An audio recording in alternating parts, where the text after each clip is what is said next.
El Señor esté con ustedes. Y con su espíritu. Lectura del Santo Evangelio según San Juan.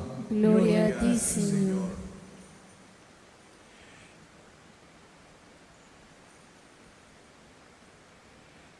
En aquel tiempo Jesús dijo a sus discípulos: Yo soy la verdadera vid y mi Padre es el viñador. Al sarmiento que no da fruto en mí, Él lo arranca, y al que da fruto lo poda, para que dé más fruto. Ustedes ya están purificados por las palabras que les he dicho. Permanezcan en mí y yo en ustedes.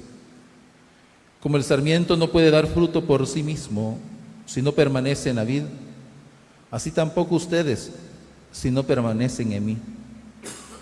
Yo soy la vid, ustedes los sarmientos.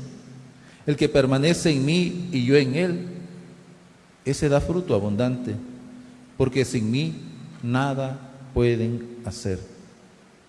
Al que no permanece en mí, se le echa fuera, como al sarmiento, y se seca. Luego lo recogen, lo arrojan al fuego y arde. Si permanecen en mí y mis palabras permanecen en ustedes, pidan lo que quieran y se les concederá. La gloria de mi Padre consiste en que den mucho fruto y se manifiesten así como discípulos míos. Palabra del Señor. Gloria y honor a ti, Señor Jesús. Nos acomodamos, queridas familias, ahí en nuestros hogares para disponernos a compartir esta palabra de Dios que hemos escuchado. Darle la bienvenida a todos y cada uno de ustedes que nos acompañan a través de la transmisión de nuestras páginas de Facebook y YouTube. Un saludo muy cordial al Padre Martín Enrique Ábalos, párroco de la Parroquia Madre del Salvador, quien preside esta Eucaristía. Hoy la liturgia de la palabra pues nos presenta cómo la comunidad cristiana se va extendiendo, va creciendo a través del anuncio de la palabra de Dios. Y así también esta palabra de Dios se va extendiendo también a los gentiles.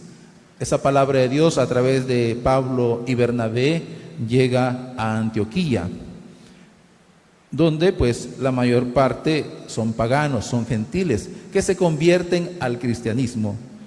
Sin embargo, pues nos dice la palabra de Dios que bajaron de Jerusalén a Antioquía unos practicantes de cristianos, pero también practicantes de la ley, que se le llamaba en ese entonces judaizantes, porque pues tenían esa devoción y amor a la ley, a pesar pues de que también estaban convertidos al cristianismo. Entonces estos, viendo que los cristianos en Antioquía no estaban obligados a practicar la ley, ellos comienzan a exigirles que tienen que cumplir con la ley de Moisés, que tienen que someterse a la circuncisión y a otras cosas que también ellos practicaban. Y es ahí cuando surge este altercado entre los cristianos venidos del paganismo y los cristianos judaizantes. Entonces envían a Pablo y Bernabé hacia Jerusalén para consultar este asunto, para ver qué dicen los apóstoles. Qué importante es cómo la comunidad cristiana tiene conciencia de la autoridad de los apóstoles, cómo esa comunidad cristiana pues se siente unida en la fe a los apóstoles. Y por esto envían a Pablo y Bernabé para consultar sobre el asunto a los apóstoles. Entonces, esta es la conciencia que debe tener toda comunidad cristiana que está integrada dentro de la comunidad de Cristo, dentro de la iglesia de Cristo, que es jerárquica, y que tenemos que cada uno de nosotros pues atender a la autoridad jerárquica para poder ser ese rebaño de Cristo, para dejarnos guiar por Cristo, que es nuestra cabeza, que es nuestro pastor. Entonces, esto es lo que hace esa comunidad cristiana de Antioquía al enviar a Pablo y Bernabé. Y en Jerusalén pues se va a dar este primer concilio llamado el Concilio de Jerusalén. Es lo primero esto es lo que motiva que se realice este primer concilio para resolver este asunto entre los cristianos judaizantes y los cristianos convertidos del paganismo.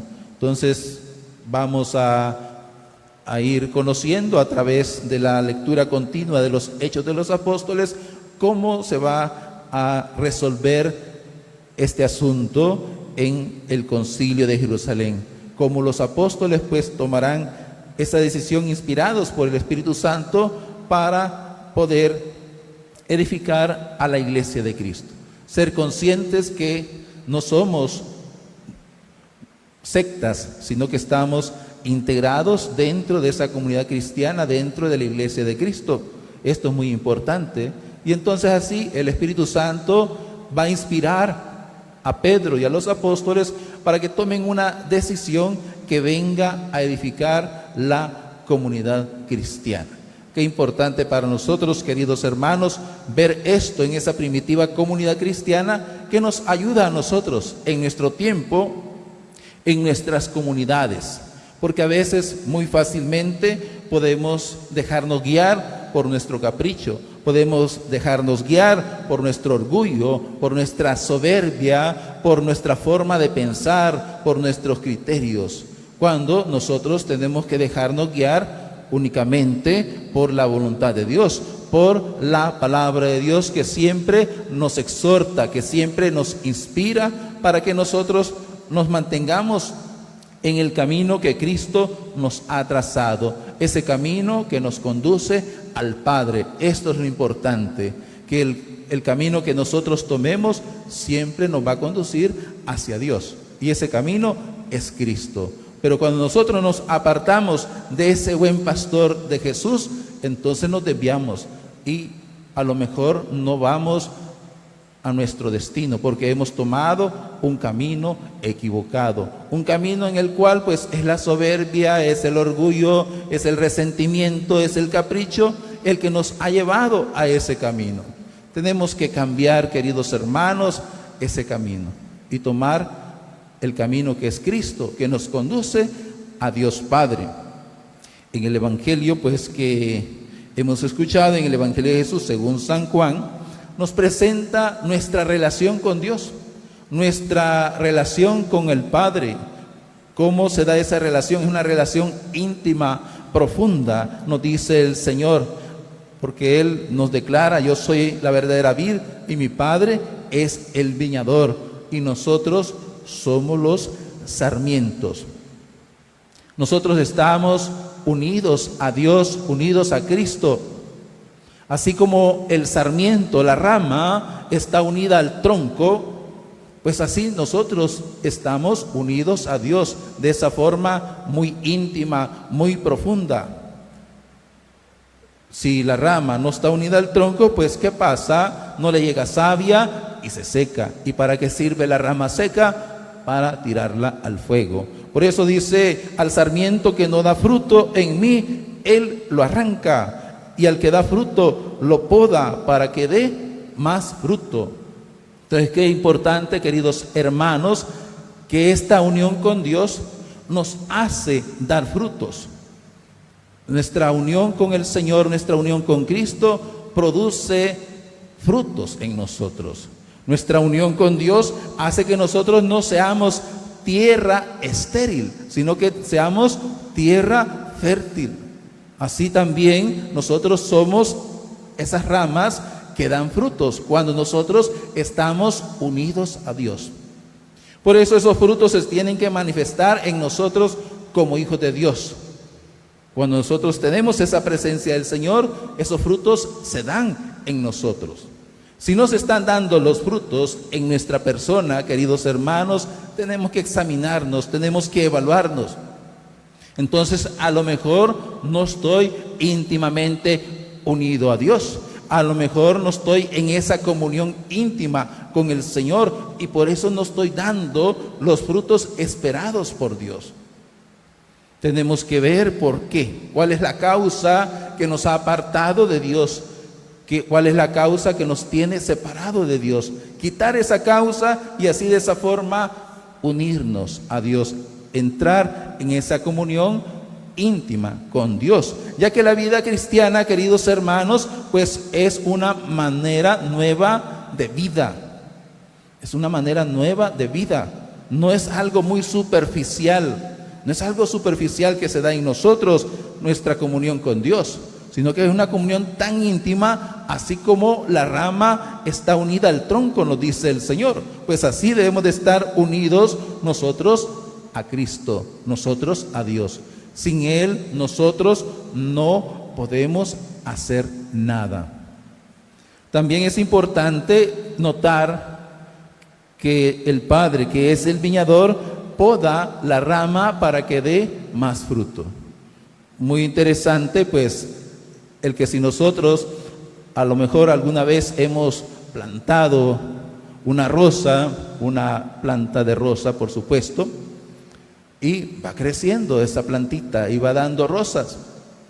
Pero si nosotros no la podamos, va y se hace pues una planta, unas ramas muy largas y se ve fea.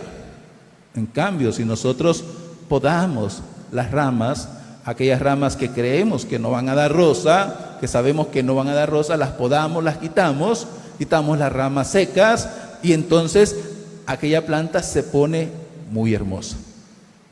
Entonces, esto es lo que hace el Señor también en nosotros, en nuestra vida, a través de los sufrimientos, a través de la tribulación, el Señor nos está podando. El Señor nos está podando a ustedes, queridos hermanos, y a mí, en estos momentos, para que nosotros demos frutos de fe, frutos de esperanza, frutos de perseverancia, frutos de paciencia, esos frutos de paz que demos. Eso es lo que el Señor quiere de cada uno de nosotros. Por eso el Señor nos está podando. Y la poda, quiérase o no, pues duele. Porque en medio de esa poda se cortan ramas que están verdes, pero no van a dar frutos, pero no van a producir nada, solo hojas.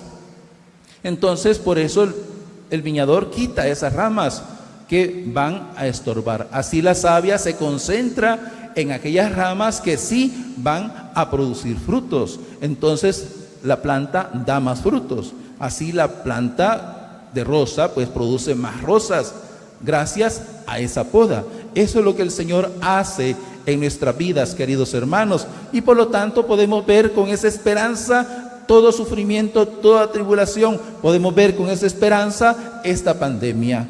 ¿Por qué? Porque el Señor está dándonos la oportunidad que nosotros demos frutos.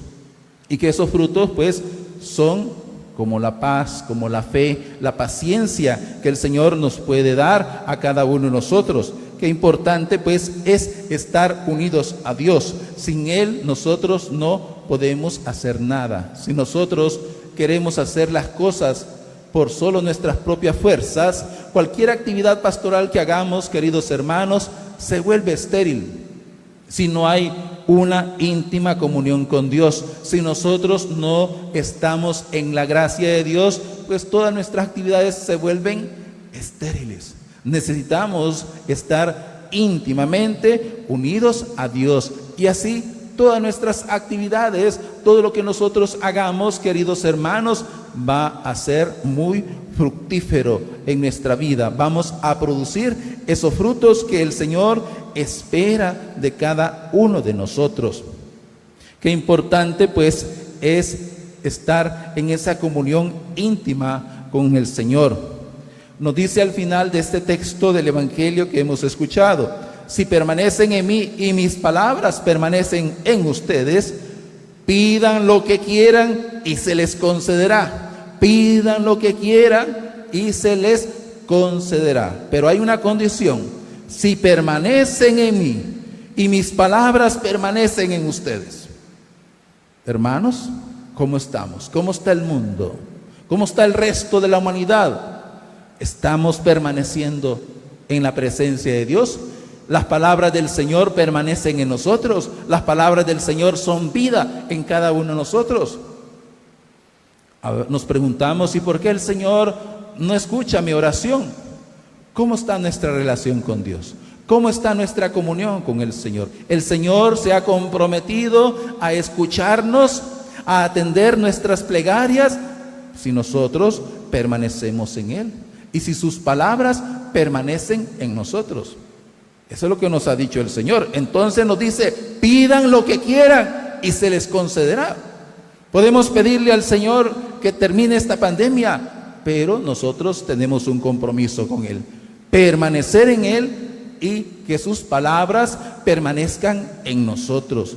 Que esa palabra de Dios se haga vida en cada uno de nosotros. De esta forma, pues, el Señor va a escuchar nuestras plegarias, nuestras súplicas.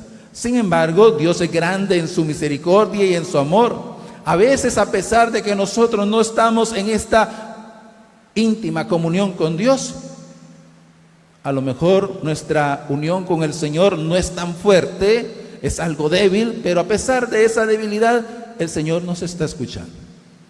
Y usted y yo sabemos muy bien que el Señor ha atendido nuestras plegarias en esos momentos en los cuales a lo mejor no hemos estado unidos plenamente con Dios. Pero vemos la misericordia de Dios, vemos qué grande es el amor de Dios para con nosotros, que a pesar de que nosotros nos encontramos más o menos lejos de la presencia de Dios, el Señor nos escucha. Pero nos va a escuchar más y va a atender más rápidamente nuestras plegarias si nosotros estamos en esa comunión con el Señor. Así que aquellos hermanos que a lo mejor están un tanto alejados de Dios, que a lo mejor pues escuchan la palabra de Dios como oír llover, pues hay que comenzar a acercarse a la presencia del Señor, hay que comenzar a unirse a Dios plenamente, y así el Señor nos va a bendecir más todavía, porque Dios es Padre de todos y nos bendice a todos. Hace llover sobre buenos y malos. Sin embargo, la lluvia de bendiciones del Señor llega más fuerte, más plena a aquellos que somos sus hijos, a aquellos que somos discípulos del Señor. Por lo tanto, queridos hermanos, aprovechemos las bendiciones del Señor, acerquémonos a su presencia, porque el Señor no nos va a defraudar. El Señor siempre nos va a recompensar. El Señor siempre va a derramar sus bendiciones sobre cada uno de nosotros. Dios está cerca de nosotros, está con nosotros. Él no nos abandona. Por lo tanto, queridos hermanos, sigamos adelante, perseverando en la fe, con esperanza e inflamados en el amor de Dios, para poder alcanzar un día la vida eterna. Que así sea.